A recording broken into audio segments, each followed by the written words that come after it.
मुफ्ती तारिक मसूद के बयानात के लिए तारिक मसूद ऑफिशियल को सब्सक्राइब करें। तारिक मसूद ऑफिशियल।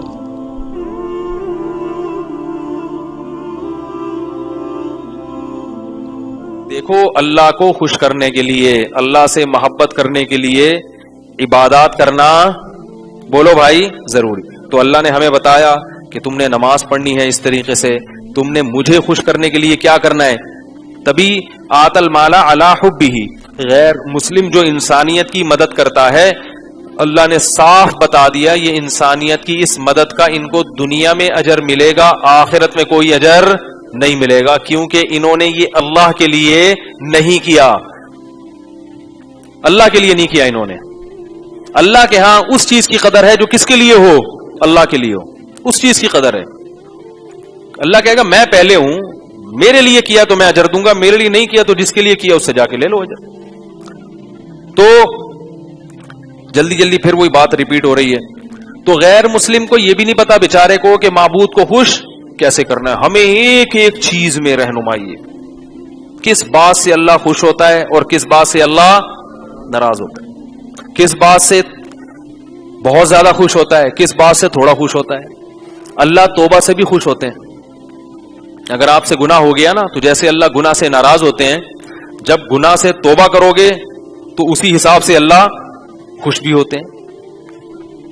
तो ज़कात का निजाम अल्लाह ने दिया, हज का निजाम दिया, वहां जाके अल्लाह के घर के गिर्द तवाफ करना है, चक्कर लगाने हैं अल्लाह के। एक बात खूब अच्छी तरह समझ लो कि हमें अल्लाह ने जो कह दिया हम इसी के मुकल्लफ हैं कि उस तरीके से वो करते चले जाएं, चाहे हमारा दिल लगे या ना लगे। मसला हमारे साथ ये है कि जब तक नमाज में मजा आ रहा है तो पढ़ रहे हैं, जब बोरियत शुरू हो गई तो नमाज गोल। हालांकि इबादत का असल वक्त ही उस वक्त शुरू होता है जब आपका दिल ना लगे। अपने आप को ना इबादत का आदी बनाएं कि भाई ये काम तो करना ही करना है, दिल लगे या ना लगे। बाज़ बार नमाज में दिल नहीं। अभी देखो, आज मुझे सुबह से जागा हूं, यानी दोपहर को आराम का मौका नहीं मिला ना, तो अभी जब मैंने इफ्तारी की, इतनी टाइट किस्म की नींद आई नमाज पढ़ने के बाद ना कि मंजिल भी याद करनी थी। वो मैंने पारा दोहराया तो मेरे पास सिर्फ 10 मिनट थे सोने के लिए। कितना टाइम था? 10 मिनट। घर वालों को मैंने कहा मगरिब से इशा के दरमियान 10 मिनट का टाइम मुझे मिला सोने के लिए। मुझे इतनी सख्त नींद आ रही थी, मैंने घर वालों से कहा कि 10 मिनट में मैं सो रहा हूं, मुझे 10 मिनट बाद उठा देना। नहीं उठाए तो पूरा मोहल्ला मेरे घर पे खड़ा होगा, क्योंकि नमाज भी पढ़ानी है, तरावी भी पढ़ानी है। 10 मिनट के बाद मेरी जब आंख खुली है ना, वो 10 मिनट इतनी गहरी नींद आई है। जब घर वालों ने उठाया तो मैं समझ रहा था सहरी के लिए उठाया है, मैं क्या समझ रहा था, और ऐसे लग रहा था जैसे कब्र से किसी मुर्दे को उखाड़ा जा रहा होता है कि क़यामत कायम हो गई है, उठ जाओ। इतनी गहरी नींद कि बिल्कुल होश नहीं कि मैं कहां हूं। और कहने का मकसद क्या है कि नमाज पढ़ने का बिल्कुल भी दिल नहीं चाह रहा था। इतनी ऐसी सख्त नींद थी कि यार बिस्तर को कैसे छोड़ दें, थकावट में आप सो और इतनी गहरी नींद अभी शुरू हुई और आपको कोई आके उठा दे, बिल्कुल भी दिल नहीं चाह रहा। मैं सोच रहा था कि भाई कैसे पढ़ूंगा नमाज में और कैसे पढ़ाऊंगा। लेकिन एक चीज है भाई, ये तो करना है ही। क्या ख्याल है? पब्लिक भी खड़ी भी है पीछे, लोग बोलेंगे इमाम साहब कहां हो गए, इमाम साहब ही शार्ट हो गए, और तरावी भी पढ़ा रहे हैं, लोग आ रहे हैं तरावी पढ़ने के लिए। बहरहाल उठे, वुजू किया, अजीब सी कैफियत थी। जब गहरी नींद से इंसान अधूरी नींद से उठता है तो क्या कैफियत होती, लेकिन कितनी देर रही है वो कैफियत। थोड़ी देर के बाद तबीयत, बोलो भाई, सेट हो गई। शुरू की 4-6 रकतों में दिल नहीं लगा, फिर नमाज में दिल लगना, बोलो भाई, शुरू हो गया। बड़ा मजा आया आज तो तिलावत में। तो ये मैं क्यों वाकया सुना रहा हूं कि ये दिल जो है ना, इन चक्रों में, बोलो भाई, नहीं पड़ा करो। अब अगर मैं सोचता कि यार इतनी सख्त थकावट, अभी उठ के जाऊं, ऐसी नमाज का क्या फायदा कि जब दिल ही ना लग रहा उसमें, हिम्मत ही नहीं हो रही, छोड़ो यार रात को पढ़ लेंगे, तो उस वक्त भी वही कंडीशन होती जो अब है। तो एक चीज जब तय है कि भाई ये तो छोड़ सकते ही नहीं है, ईशा की नमाज कैसे छोड़ दें, ये तो छोड़ सकते ही नहीं है, वो तो आना ही आना है, 2-4 رکعتوں میں سستی ہوئی, اس کے بعد کیا ہوا؟ فٹ فاٹ.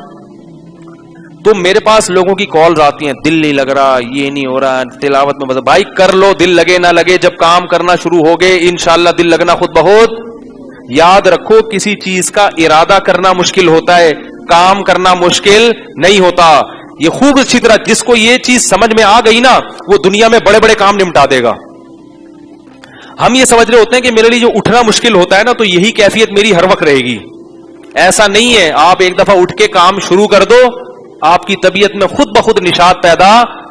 اچھا پھر مجھے اس وقت یہ بھی خیال آ رہا تھا یار تراویح کے بعد بیان بھی کرنا ہے. اگر اس وقت مجھ سے پوچھتے, میں کہتے بیان گیا نہ بیان کروں گا, تراویح بھی اخپل طریقے سے پڑھ لوں گا. لیکن سب اب ہو گیا نا, اب دیکھو کیسے فٹ فاٹ بیان کر رہا ہوں آپ کے سامنے. حضرت مفتی محمد تقی عثمانی صاحب کا ایک دفعہ ہم نے بیان سنا, وہ بیان کرنے کے لیے آئے, فرمائے کہ آج میرا بالکل بھی موڈ نہیں تھا بیان کا, لیکن میں نے سوچا کہ اگر میں دل کی ماننا شروع کر دی, خواہشات کی پیروی شروع کر دی, تو آج ایک بیان کا ناغہ کروایا, بیت المکرم میں ان کا بیان ہوتا تھا, تو پھر یہ دوبارہ ناغہ کروائے گا, پھر کیا شروع ہو جائیں گے آہستہ آہستہ, میں اپنی زبان میں کہہ رہا ہوں ٹلے, پھر ٹلے بازی شروع. تو حضرت مفتی تقی عثمانی صاحب نے فرمایا کہ میں نے اس لیے آج آیا ہوں, بالکل موڈ نہیں تھا, لیکن میں نے کہا کہ ناغہ نہ ہو, اور پھر ایسا خاندانی بیان کیا انہوں نے زبردست فٹ فاٹ. تو جب آپ کسی چیز کا ارادہ کر رہے ہیں نا, اس وقت شیطان گھسیٹتا ہے. جب آپ نے شیطان کو شکست دے دی کہ ایسی کی تیسی میں تو کر کے چھوڑوں گا, بس اسی وقت سے آپ کی طبیعت میں کیا پیدا ہو جائے گا؟ بولو بھائی, نشاط. نشاط کا مطلب انگلش میں کیا کہتے ہیں اس کو بھائی؟ یعنی فٹ فاٹ ہو جائیں گے, ماموں بن جائیں گے, ماموں. تو ایسا نشاط پیدا ہو جائے گا. تو جتنے بھی کامیاب لوگ دنیا میں گزرے ہیں وہ یہ گر جانتے ہیں کہ کسی کام کا ارادہ کرنا. دیکھو نماز کا جب وقت ہوتا ہے تو بسا اوقات ایسا ہوتا ہے دل نہیں چاہ رہا ہوتا, لیکن ایک دفعہ جب گھر سے نکل گئے پھر آدمی بھول جاتے, پھر فٹ فاٹ آٹومیٹک خود بخود چل رہا ہوتا ہے, خود بخود وضو خانے میں جا کے بیٹھتا ہے, خود بخود نماز میں آگے کھڑا ہو جاتا ہے, پھر سنتیں پڑھتا ہے, وتر پڑھتا ہے, گھر جا کے اس کو خیال آتا ہے کہ یار میرا تو دل ہی نہیں چاہ رہا تھا. ٹھیک ہے نا.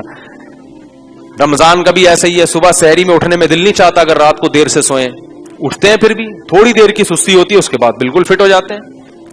تو یہ اپنی زندگی کا اصول بنا لیں کہ جو عبادت ہے وہ بہرحال ہر صورت میں, بولو بھائی, کرنی ہی کرنی ہے, دل لگے یا نہ لگے, پابندی کرنی ہے. اور رسول اللہ صلی اللہ علیہ وسلم کو حدیث میں آتا ہے کہ احب الاعمال ما داوم علیہا صاحبها وان قل, اللہ کے نبی کو وہ عمل محبوب تھا جو تھوڑا ہو مگر پابندی سے ہو.